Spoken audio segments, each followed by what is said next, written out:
bed linen. We will launch a program to improve design, quality and cleanliness of bed linen within the next 6 months. We approach NIFT for designing bed linen. Additionally, the facility of online booking of disposable bedrolls at select stations is being extended to all passengers through IRCTC portal on payment basis. We'll increase the number of mechanized laundries. Helpline. I hope people don't have to use it, but they still need it, is a helpline. Every responsive organization should have a system to address grievances from its valued customers. In all, an all-India 24/7 helpline number 138 will become operational to attend to the problems of passengers on a real-time basis. Passengers will be able to call up for complaints even while on trains. A mobile application to redress railway-related complaints is also being developed. We intend to start this facility in Northern Railways from 1st of March 2015, 3 days from now.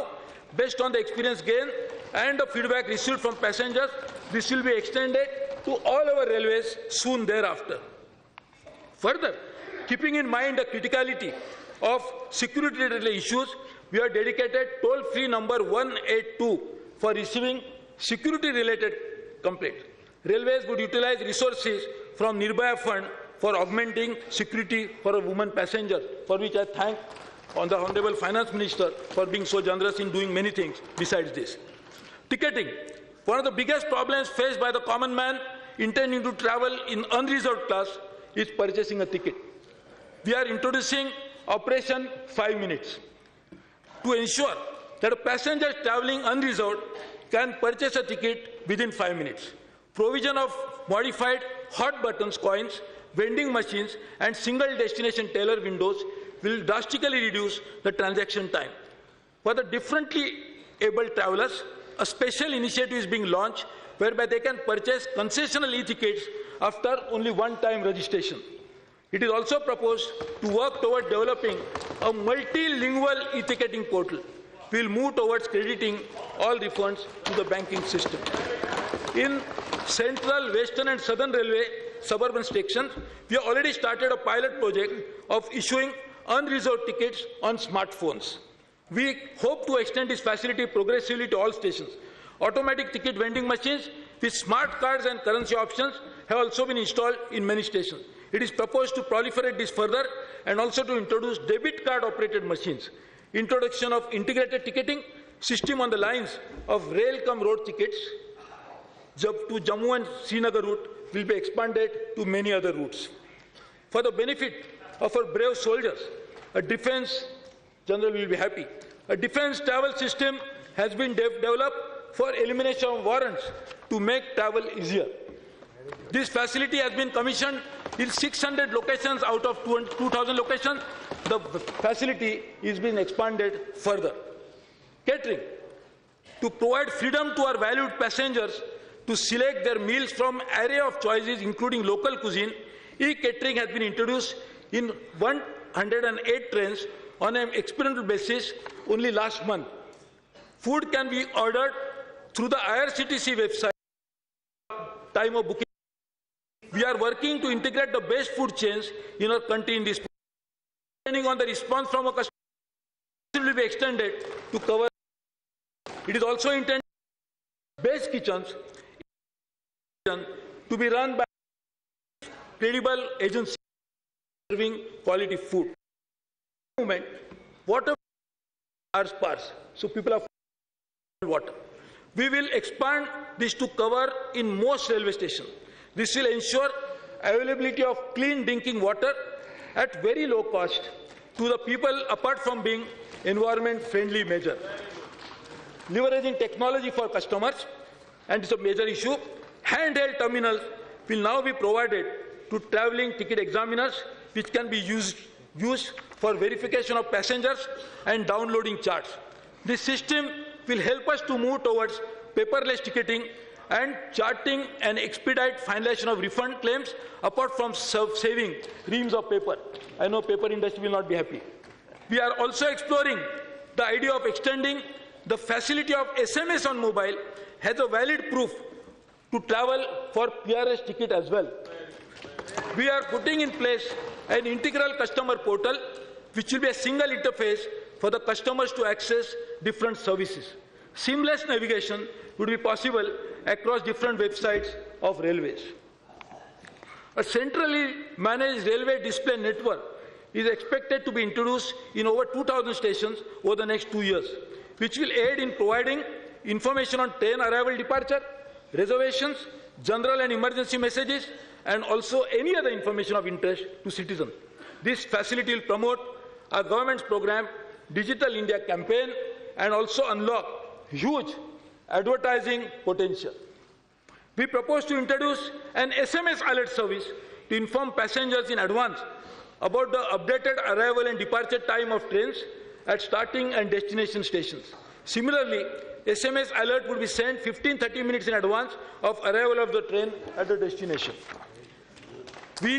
For the safety of our women passengers, surveillance cameras will be provided on a pilot basis in selected mainline coaches and ladies' compartment of suburban coaches without compromising the privacy. I am happy to announce that our Delhi division is taking up a project for introducing onboard entertainment on select Shatabdi trains on a license fee basis. Depending on the response, this facility will be extended to all Shatabdi trains. Small thing, but complaints were issued. Mobile phone charging facilities would be provided in general class coaches, and the number of charging facilities would be increased in super class coaches. Station facilities. So far, 1,052 stations have been identified for upgradation of passenger amenities as station under model station scheme. It is proposed to include 200 more stations under the scheme immediately. Wi-Fi at all A1A category stations are being provided. Further, as a part of Digital India initiative, we will be providing this to category B stations as well. Online booking of retiring room has already been initiated recently. The facility of self-operated lockers would also gradually be made available at all stations. It is proposed to provide concierge service through the IRCTC at major stations for assistance of passengers for the so you can inform them, they'll drop you wherever. We will also provide a facility for online booking of wheelchair for senior citizens, patients and differently aided passengers through IRCTC on select stations. More berths will be made available to the increase in number of coaches to meet the growing demand for confirmed seats on trains. We will achieve this through efficient utilization of assets. Trains which are fully patronized throughout the year will be augmented with additional coaches from trains which have relatively lower occupancy level. Further capacity in identified trains will be augmented to run with 26 coaches from existing 24 coaches. More general class coaches will be added in identified trains for the benefit of the common man. It is also proposed to introduce air-conditioned MOU service in the Mumbai suburban railways. My friends will be happy. We have replaced the present ladders used for climbing upper berths, which are uncomfortable, with user-friendly ones. We approached the National Institute of Design for this purpose. As a short-term measure, however, we propose to increase the quota of lower berths for senior citizens. TTEs would also be instructed to help senior citizens, pregnant women, and differently abled persons in obtaining lower berths. Folding ladders would be made available in coaches for easy climbing. The middle bay of coaches will be reserved for women and senior citizens like me for reasons of safety. For better customers' experience, we would focus on superior coach design and interiors. Railway is collaborating with NID to develop ergonomically designed seats. We also intend to progressively replace all coaches with LHB design coaches. And this is very important, with a view to providing superior riding experience and about 20% increase in journey time, it is proposed to introduce a very modern train in the world, train system called train sets. These are similar to bullet trains in design and can run on existing tracks without an engine to haul them. For the railways, it would be imply higher capacity, greater energy saving, and increased throughput. We hope that the first set of these trains will be running on a system within the next 2 years. Based on the experience, train sets will be considered for manufacture in India. It is our endeavor to expand jobs for Indians at every level. Lifts and escalators have been planned at major stations to facilitate easy movement of elderly and differently abled persons. An amount of 120 crores has been provided for this purpose, which is about 76% more than the final allotment in the current year, 76% more. All newly manufactured coaches will henceforth be Braille enabled for the help of the blind. And Rail Coach Factory has been asked to explore the possibility of building wider entrances for the ease of differently aided passengers.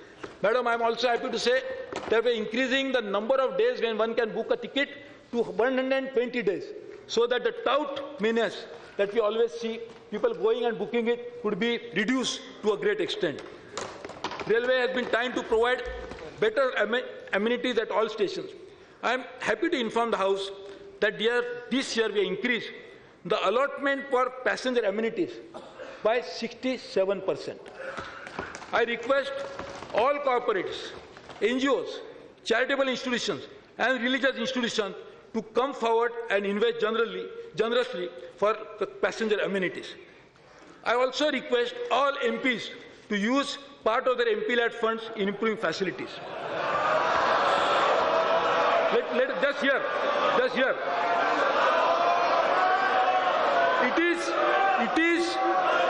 It is with gratitude. It is with great gratitude that I mention the names of only two. Mr. P.C. Mohan, MP from Bengaluru Central, and Sri Gopal Shetty from North Mumbai, who have donated 1 crore and 1.5 crore from the MP lad for the customer amenities. I really thank them for this. Madam, our honorable members of parliament, now this is for you. Please listen. Madam, our honorable members of parliament represent a vast number of people and could serve as an important link between railways and the people. Local representatives are in the best position to offer solutions to satisfy local aspirations. We propose to create divisional committees in each railways to be chaired by a member of parliament, which will serve as an important link between railways and the people of India. Madam, the second thrust area, I just completed the customer satisfaction. Second thrust area is a station redevelopment. Railway caters to all sections of society, especially the poor. Our Prime Minister has very rightly said that our railway station should be the best of the breed. We are attempting redevelopment of stations, but the efforts have not met with great success. Such an idea needs the power of imagination combined with a stable business sense. A transformed station can change the skyline of cities and bring in revenues and become an incubator for local economy.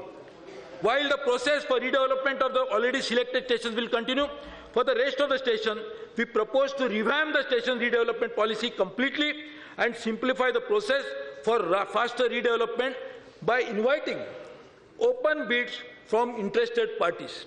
The present stations will be available for development on as-is where-is basis to exploit the space and air rights on concession basis. Anyone can participate in this bidding with the designs and business ideas by providing an operational requirements of railways for running trains at these stations.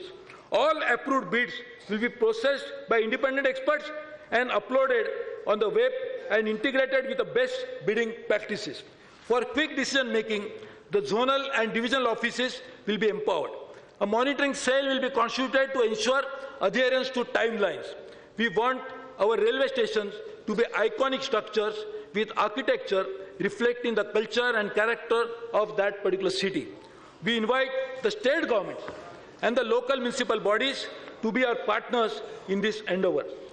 Most of our railway terminals located in big cities are amidst very congested areas. We propose to develop satellite railway terminals in major cities with a twin purpose of decongesting the city as well as providing service to passengers residing in suburbs. The satellite terminals will have modern facilities for originating and terminating trains, which will also briefly stop at the existing major terminals, so there is no disturbance. 10 select stations will be taken up in this year itself for this satellite terminal program in 2015-16. Madam, the third thrust area, and the important one, is the capacity augmentation. The key objective of our action plan of transforming the railways is to significantly expand our network capacity. Our high-density networks are congested, overstrained, and capacity constrained. Our customers are dissatisfied. Our key customers like coal, steel, and cement need new lines to transport their wares. There are inherent advantages in creating more capacity on the existing rate course. It requires shorter completion time, since most of the land is already available. It is less expensive, and it generates incremental revenues very quickly. This revenue then can be used to invest in our other lines. Additional benefits include higher average speed for trains, timetabling of freight trains, improved punctuality of passenger trains, and increase in carrying capacity. While last mile connectivity projects continue to be accorded the highest priority, we intend to fast track the sanctioned work on 7,000 kilometers of double, third, fourth lines and commission 1,200 kilometers in the next year itself at an investment of 8,686 crore. The budgetary allotment under the capital is 84% higher than 14-15. We also intend commissioning 800 kilometers of gauge conversion. Additionally, we have sanctioned 77 projects covering 9,400 kilometers of doubling, tripling, quadrupling works along with their electrification at a total cost of, Madam, 96,182 crores, which is over 2,700% higher than the year 13-14, because the last year was the plan holiday year. Negotiations are on with financial institutions for funding of this project through extra budget resources. Honorable members of Parliament will be happy to note that these projects cover almost all states. You should be happy. Traffic facility works like construction of longer loops, creating smaller block stations, building bypass lines, making crossing stations, augmenting terminals, and removing permanent speed restriction is our utmost priority. These are very small expenditure works, but they provide huge operating benefits in a shortest possible time to debottleneck and create additional capacity. In the year 2015-16, work outlay of 2,374 crores will be taken up.